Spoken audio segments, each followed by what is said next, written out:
Hey everybody, Josh the RV Nerd here at Bish's RV in Junction City, Oregon, kicking it on the West Coast today. With the very smallest and lightest of the entire, I think, Northwood family of RVs, the Nash 17K. I've covered a few Nashes in the past, and people said, yeah, wait till you see that 17K. And boy, you weren't wrong. This is the smallest and lightest, I think easiest towing of all of them because it's a short length and still has the tandem axles that just provide that better stability and more peace of mind in transit. But on top of that, this is like rugged, heavy-duty industrial grade and proof positive that you don't need a big monster diesel pusher motorhome or giant fifth wheel to have something that's built nicely. Small can be done extremely well, but that's also why it's a little bit heavier. Almost 4,900 pounds empty weight on this little guy tells you that it's built a little bit thicker. I call this down with the thickness. So we have tandem axles, and they're the high-profile kind of off-road tires, but there's a lot of RVs that put just fancy tires on the camper and say, well, we have an off-road package. This is a legit off-road, off-grid package right here.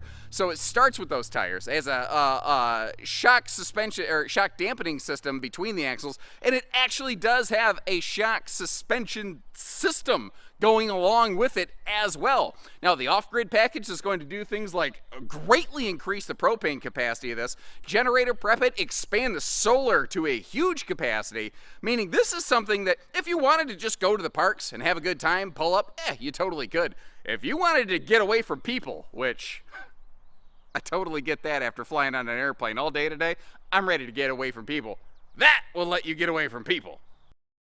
Now, these are really interesting in that it's almost like a tale of two cities, where on the outside, it's like kind of very modern, and then you get back on the inside, and it's like super classic camping, but somehow there's still a little bit of a touched up, more current edge to it. I don't know. It's hard to describe, but I think you get where I'm saying. Like, their cabinetry work is phenomenal. Like, all the radius work that they're doing, everything has a little shape and character to it. The radius work on the ceiling opening things up. And look at this small trailer. Still has centralized air conditioning. That's an awesome indicator of like all the other stuff that they're doing here.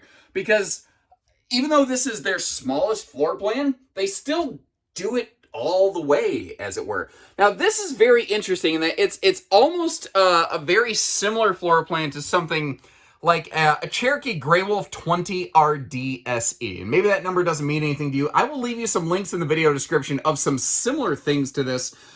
This one's a little bit shorter.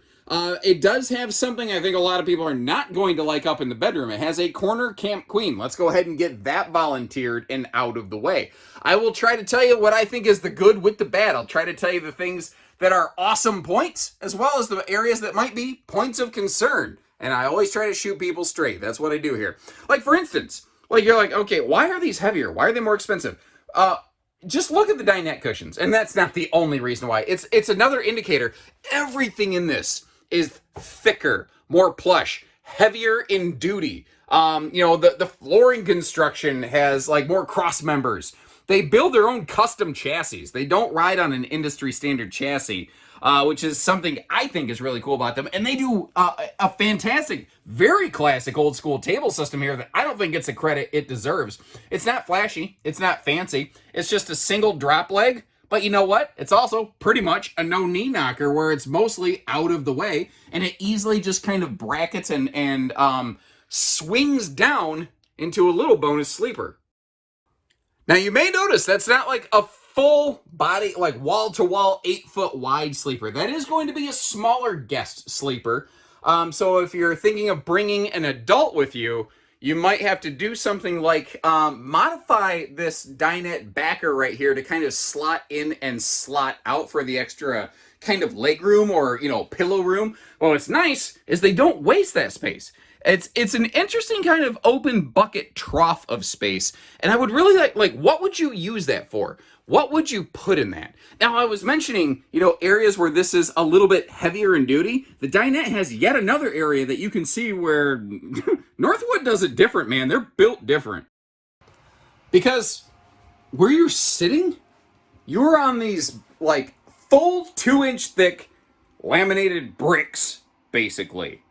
That is rated for way more weight than you will ever express on this thing just by sitting on it. And As you see, you pull those out of the way, and as you seat, you are sitting upon just a couple big, giant storage trunks. But as long as we're looking at storage, let's pivot around a little bit. So, giving you that frame of reference, we're looking toward the back driver's corner of the RV right now. And this has a little bit of a split kitchen. You kind of walk through the kitchen a little bit. But as you see, you've got this big floor-to-ceiling pantry over here. And this is all pocket-screwed lumber core cabinetry. It does have a sticker wrap fascia on it. It's not all hardwood cabinetry. There's a difference there. Lumber core means it still has a MDF fascia on it. If you don't know what that means, leave me a comment and I'd be happy to explain. But again, down with the thickness. Remember I said that? Look at the thickness on the plywood box construction of the drawers. Look at the front and rear backing support on that. Everything on this is a little bit more of a chunky monkey. Now, something that they don't do is they don't offer any other refrigerator, as I call them, swaptions. And what I mean, basically, this is the only fridge they come with. This two-way refrigerator right here. They don't offer a 110, they don't offer a 12 volt, and I think a lot of that is because this is the kind of camper that is really made for getting out of the parks, and that is the most power-efficient, battery-efficient fridge out there. I would personally at least like the choice, the ability to choose a 12 volt fridge, because maybe I want one of these for its rugged build nature, and maybe I'm not super concerned with the off-grid functionality. But you know, that's not, I guess, who they're marketing toward. But what's your thoughts on it? Little detail stuff though. Look at the corner cap on that bathroom, you know, partition enclosure. It's not just a straight 90-degree bend. You know, it's just the little details like that I pick up on that most brands just don't take the time to do, because it's harder to build like that, because now you have two areas that are a little bit trickier to line up. But once again, that's where I was saying their construction, their fit, and their finish in this is as good, if not better, than anything else I've ever seen. I get that this isn't a flashy, fancy looking interior, but I do stand by my statement. She's a brick house, and she's mighty mighty. We have all thermal foil sealed edge countertops through the whole thing, by the way. Very smart outlet placement there in that kitchen. Now, this is a big thing. This is a full 2-inch sidewall camper, and where you can see that is you see the entry door over here. You see how behind that flange, where that door handle, that grab handle, which, how about the fact that they gave us an interior grab handle? So, like, my grandmother, who's had 5 knee replacements, has something very substantial to hold on to coming both inside and out of the RV.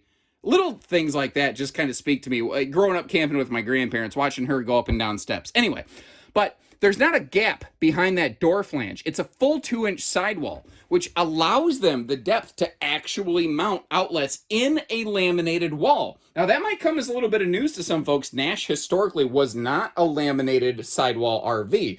That changed in, I believe, 2021. I could be wrong in that, but that sounds about right. Heavy-duty stainless sink. Now, they top mount their sink, which maybe takes away a little bit of counter space, but it actually holds better if you're going to put big, heavy weight in it. An undermounted sink, theoretically, the seal could break and it could fall down. That's really not going to happen here. So there actually are some structural benefits to top-mounted sinks we don't talk a lot about. Now, I about lost my flipping mind the first time I went through Nash, and I saw that they were doing side splashes on their stoves, because, like, almost nobody does that. I think Northwood and, like, Lance are some of the only ones that do. But they still do the same thing, like putting out a full backsplash, which I think is nice. One of the only kind of surprises to me here is just that this is one of the smaller 16-inch ovens.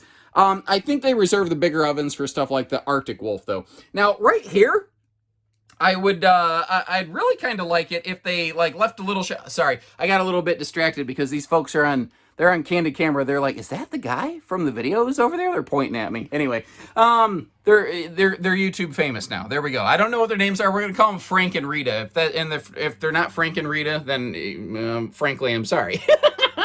But the shelf here, I kind of wish maybe it wasn't there, or at least the left side was open for a wastebasket. But I've got kind of a thing about wastebasket space. The thing is, though, other than that, there's really not a space gone to waste in here. And again, the heavy-duty drawer construction on this, it's just bonkers compared to industry standard. And those are all hardwood door fronts, by the way. And I like how they're seamless. It's not like, where there's four corners. A lot of manufacturers will do a framed, well, not a drawer front, but a door front like that. They'll just frame it out and then put a panel in and say, well, it's a hardwood door with a panel insert. Well, you're taking some liberties here. And Northwood, again, that's where some of the extra weight comes from. Now, again, they're very much made. I'm going to spin you around like a record, baby, to the right over here. They're very much made for this. They're very much made for, like, spending a lot of time outside. And when you're in the RV, kind of still somehow being able to enjoy the outside. They're not made for, like, sitting in the RV watching TV all day. So their TV accommodations, frankly, up in this corner, are extremely minimal. At least, though, they did take the time and effort to not to also run an HDMI line, a high def line, where a lot of manufacturers are still running only RCA cables. Now, these are for audio, but for your video stuff, you can actually high def wire things, which is a nice little touch right here.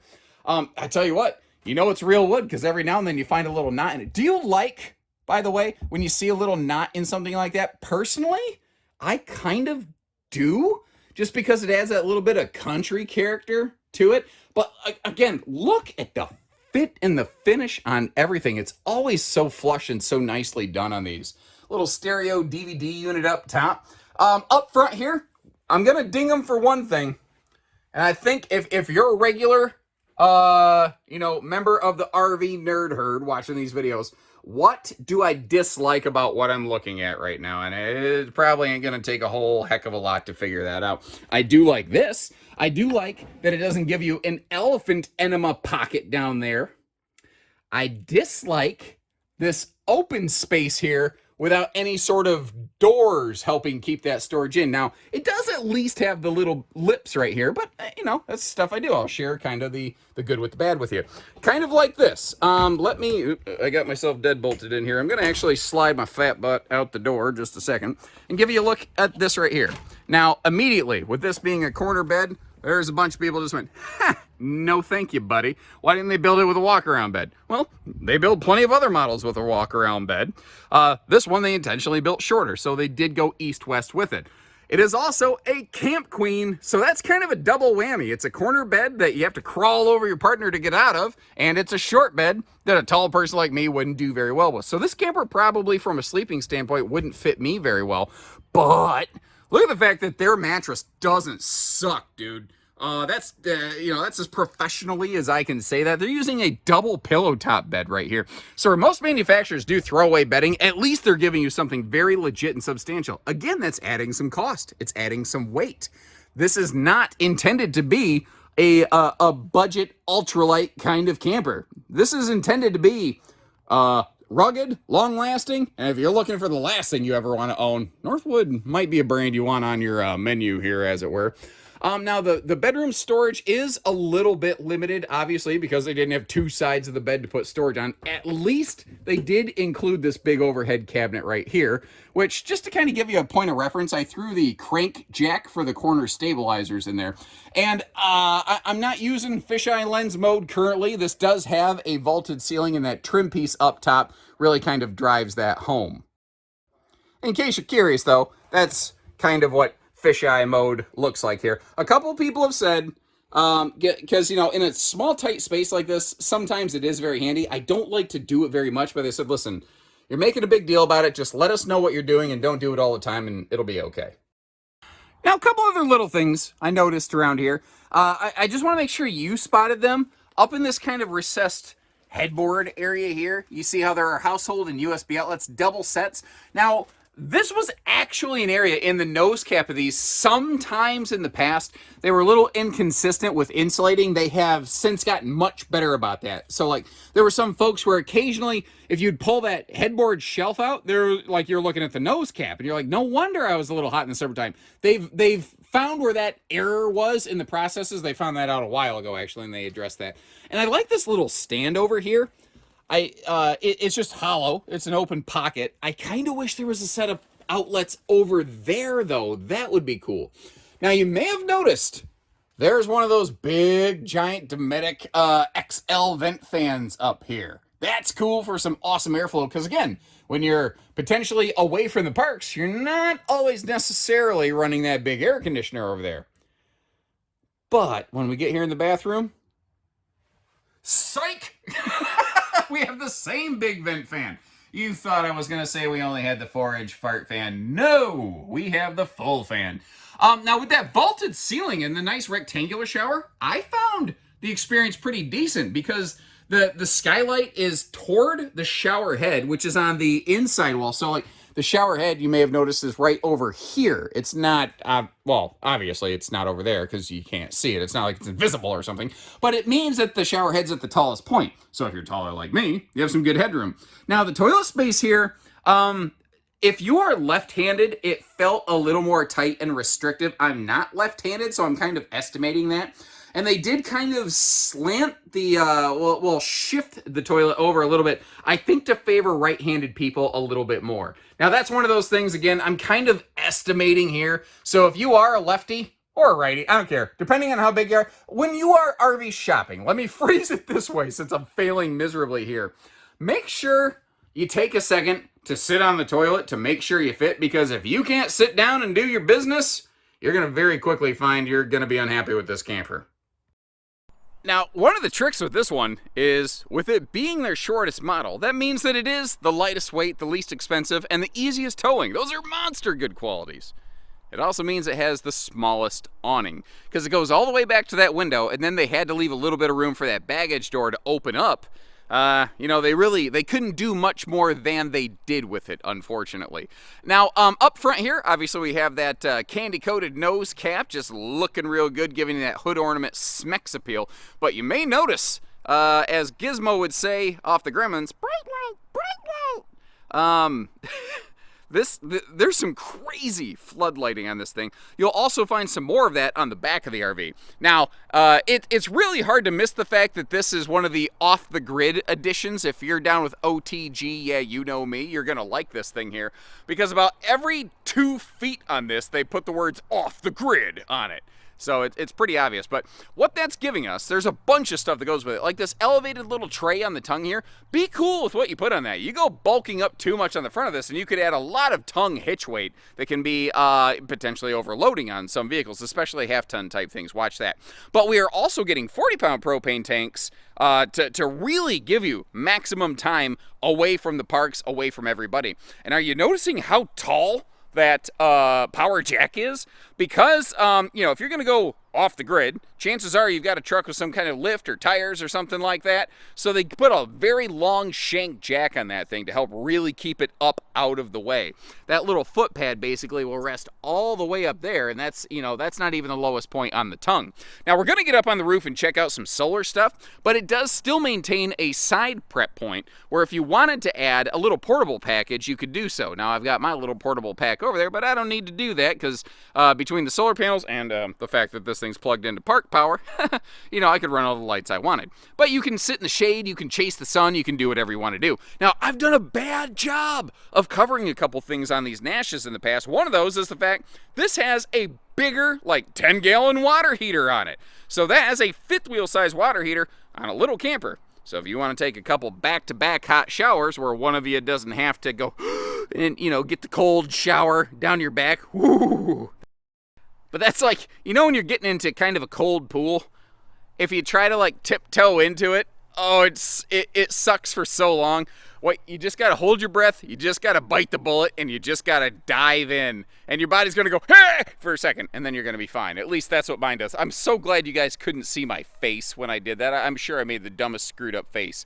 Now, I had somebody ask me on a previous Nash video, why did they go cheap and not put the fold-down stable steps on these? And I think because this is something that could be used, away from it all, in the mud and the blood, away from the sticks and the bricks. Sometimes you're not on a nice, flat, level concrete pad like we are right here. Sometimes you're on a very unlevel campsite, and those stable steps just aren't always the most friendly to something like that. Now, over here, this is, again, something else I've not done a great job of covering. This is a big deal for towing and going, and especially if you're going to get off pavement, guys. So you can see the big aggressive cool looking tires. Okay, that's pretty self-explanatory. Look at the little details though, like the little mud flaps on the back here, helping just protect your propane quick connect, or the cooker hooker as it were, since it's coming off the side, your stabilizer jacks, all that. Then over here, you see that Easy Flex shock dampening system, so that when you're going down the road, when you hit those bumps, that will help soak up a lot of those jolts. But what I've not done a good job of talking about, if you look over at those tires, and I'm going to zoom you in, so if you're motion sensitive, you might want to close your eyes. If we get over here, okay, go ahead and open. Look at that. You have a literal shock suspension system on this. Front and rear tires, all 4 wheels, getting the same kind of treatment, so that if you are off the pavement and you're going through some kind of trail type stuff, you're going to be okay. Now I'm going to zoom you back out. Another thing that Northwood RVs are just really well known for and respected for, and if you are a Northwood owner, I would love it if you offered your opinion of this in the comment section, so it's not just what I have to say. But they are extremely well respected for their hot cold camp ratings. What I love though is they don't offer these inflated, we have an R bajillion atmospheric re-entry package insulation equivalence nonsense value. They're like, yeah, we've got, I don't know, like an R18 roof or floor or whatever. Like, they use real values. They don't inflate stuff. So you're like, what do you mean R18? And they're calling themselves like Four Seasons or whatever? Yeah, the fact is, it's legitimate. Look at this. Just look at that. This looks like a picture out of a brochure. Good Lord, that is just beautiful right now. Anyway, so like I said, the off-the-grid package adds some extra floodlighting everywhere. And if you're in a park, the neighbors probably would appreciate if you didn't activate that. But when you are away from the parks, it is nice actually being able to see everything that's around you. So if you hear something go bump in the night, you can tell if it's just Mr. Raccoon trying to see if he can, eat a greasy napkin, or, do you need to call Ghostbusters? The 2-inch receiver hitch back there, I'm operating from memory, 250-pound rated, as I recall. So, if you want to put a bike rack or something back there, I would say a small generator. Every single Nash, interestingly, has a generator prep housing. Now, if I remember correctly, and I'm sorry if this is incorrect because I see so many of our RVs, but the off-the-grid package normally would actually include a generator. Right now it does not, I believe, just due to the difficulty in acquiring them and getting them, to the manufacturing outlets. A couple other quick notes on this one before we hop upstairs. It does have a black flush, a full outside utility shower, and it does have but one single stink pickle deployment center just in front of those wheels. That is fancy technical jargon, by the way. Sorry about that. One sewer outlet. And I know I get distracted easily, but I mean, this place, this store here in Oregon, this is my first time here. This is nuts. And this ain't even all of it. There's actually like multiple campuses at this place. It's crazy. Anyway, up top here, one of the cool things on all of these Nashes is they always come roof solar prepped, but also they always come with this little Zamp, battery solar tending package. It's not a ton, but when the RV's in storage, it'll be enough to keep those batteries topped off, which is nice. But the off-the-grid package adds this additional, I believe, 190 watt panel up here to give us, I think it's like a total of like 215 or 225 watts or something like that. I'm operating a little bit from memory here, and that little one's wattage is kind of lost on me right now. But the point is, especially considering this has a two-way fridge, not a 12-volt fridge, if you are going to do some off-grid camping, other than the air conditioner, there's nothing in this RV that you can't use, to your heart's content. And if you utilize that generator prep, utilize it by putting a generator in it, well then, you could use the air conditioner as long as you had fuel. Now they also do this interesting, very classic, almost luggage rack up here, but especially with the air conditioner buried into it. I don't really know what's good about what it's gonna do for us. My 2 cents, I just feel like it's more seal points in the roof that I have to maintain. Are there Nash owners out there, though, who find use and or value in this, or are you kind of feeling the same way I feel in that you sort of just wish it wasn't there? I would really love for an actual owner to chime in on that. And as always, it was your inputs, requests, and suggestions that brought us to this trailer today. You continue to guide this channel. Let me know the kind of things, whether it's certain brands, certain models, anything like that you want to see. I will do my best to fulfill it because, you know, it's a very simple concept. Give the people what they want, right? If you'd like to see where we have one of these parked and what we're asking, check the link in the video description. Again, I'm out here at Junction City, Oregon. I know that we also have these available at our Salt Lake City location. I think a few of our other stores. I can't remember everything that's parked at every single store, but it's all one click away. You don't have to call anybody. You don't have to give them your grandmother's maiden name and social security number and blood type. We get that later in the finance office. I'm joking, obviously. Basically, folks, that information's there. It's one click away. And when you're ready, we're ready. I would love to know what you think about this little guy. I get that the interior is brown on brown on brown, for sure. And if that's what you have to share about it, leave me a comment and let me know. But there's something in these. These Nashes are cool campers, man. I like them. And I think what I like is just that solid feeling, that peace of mind that I think you get when you get one of these. But you let me know what you think. And until next time, appreciate it, guys. Take care, stay safe, have fun, and happy camping, everyone.